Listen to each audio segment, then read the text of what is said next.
Assalamualaikum warahmatullahi wabarakatuh. Halo, perkenalkan nama saya Ina Safitri Salsabila dari kelas 12 MIPA 5. Jadi di sini saya akan membahas mengenai asal mula ilmu kedokteran. Jadi ilmu kedokteran tuh asalnya dari mana sih? Oke, kita akan bahas biografi dari Bapak kedokteran modern yaitu Ibnu Sina.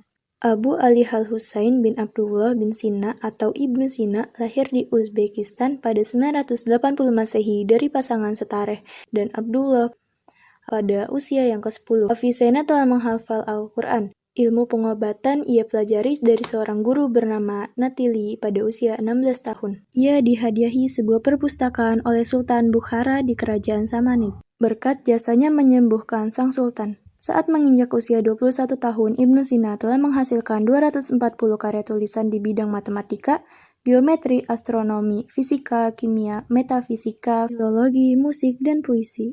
Karyanya yang paling berpengaruh adalah Kitab Al-Syifa dan Al-Qanun fit Tibb. Buku yang disebut terakhir adalah buku kedokteran eksperimental yang paling penting dalam sejarah. Berkat ini, Avicenna disebut sebagai dokter pertama yang melakukan uji klinis dan pengalaman farmakologi klinis.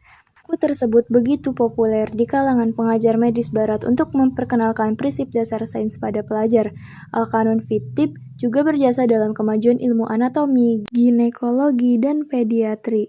Ibnu Sina adalah tokoh di balik temuan bahwa penyakit bukan hanya disebabkan oleh fisik, tetapi juga kondisi kejiwaan.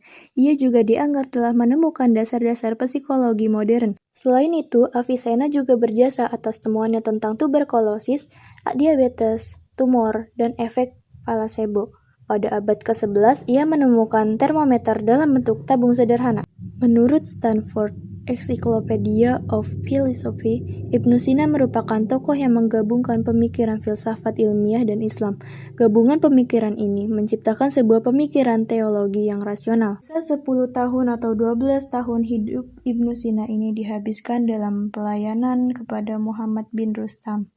Juga dikenal sebagai Ala al-Daula, yang ia dampingi sebagai dokter, penasihat sastra, dan ilmiah, bahkan dalam berbagai kampanyenya.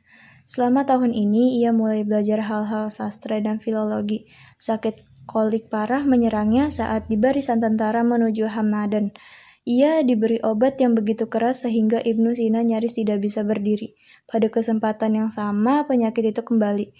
Dengan susah payah ia mencapai Hamadan, di mana ia menemukan dasar dari penyakitnya. Ia menolak untuk meneruskan cara hidup selama ini yang ia pakainya, dan mengundurkan dirinya. Teman-teman menyarankan dia untuk tenang dan mengambil hidup cukup. Dia menolak. Bagaimanapun menyatakan bahwa saya memilih umur pendek tapi penuh makna dan karya daripada umur panjang yang hampa. Ia banyak menyesal sebelum akhir hayatnya. Semua barangnya diserahkan kepada orang miskin. Dipulihkan keuntungan yang tidak adil, membebaskan budak, dan membaca Al-Quran setiap 3 hari sampai akhir hayatnya. Sepanjang hidupnya, Ibnu Sina tidak pernah menikah.